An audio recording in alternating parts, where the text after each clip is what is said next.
on this in just a moment, and we're going to be hearing from Story Musgrave, six-time shuttle flyer, retired in 1996 from NASA. How his insights will undoubtedly be helpful to us all on this tragic day. But before we do that, let's go back to Houston and Wolf Blitzer. Wolf? Thank you very much, Miles. A lot of people are focusing their attention right now on these 7 astronauts. Who exactly were they? We know that over the past several years, they've been training very intensely here in Houston at the Johnson Space Center, but all of these 7 individuals were remarkable. You're seen as Frederica Whitfield with a look at the 7. Shuttle Commander Rick Husband never had any question about his chosen profession. He knew since to work with, it's very interactive, and I wanted to be an astronaut, and it was about that time when the Mercury program started up, and so I saw those things on the TV, and it just really excited me. He joined the Air Force, became a test pilot, rose to colonel, and in 1994 joined NASA and achieved his goal. 5 years later, Husband piloted Shuttle Discovery on the first docking with the International Space Station. Rick Husband was married with 2 children. Payload specialist Ilan Ramon, the first Israeli in space, leaves behind a wife and 4 children. Ramon served as a fighter pilot before being chosen as his nation's first astronaut in 1997. Indian-born mission specialist Kalpana Chawla earned a degree in aeronautical engineering in her home country before moving to the United States, where she became a citizen and joined NASA. Chawla made her inaugural spaceflight in 1997. For pilot William McCool, the Columbia mission was his first flight into space. A former test pilot, he was responsible for maneuvering the shuttle during its numerous scientific experiments.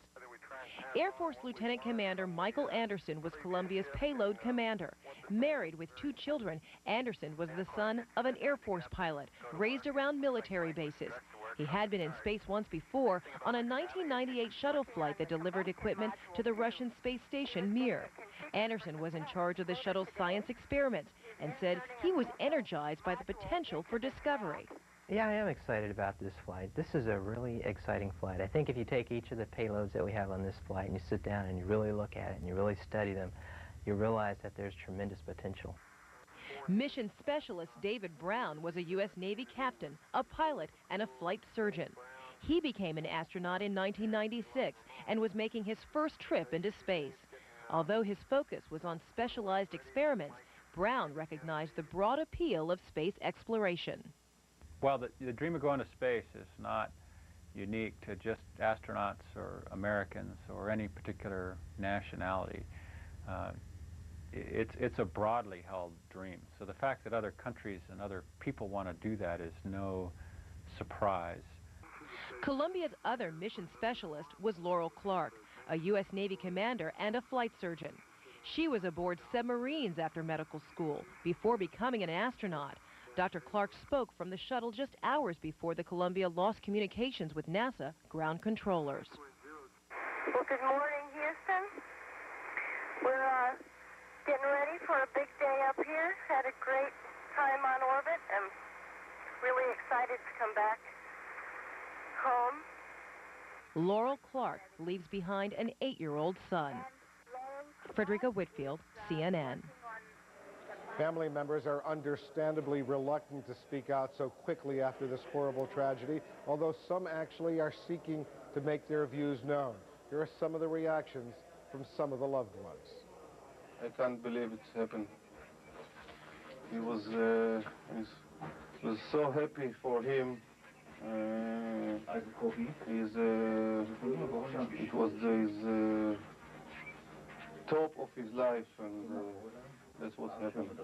I have a connection with him in email. Yeah, and just 2 days ago I got the last email from him, and he was so happy.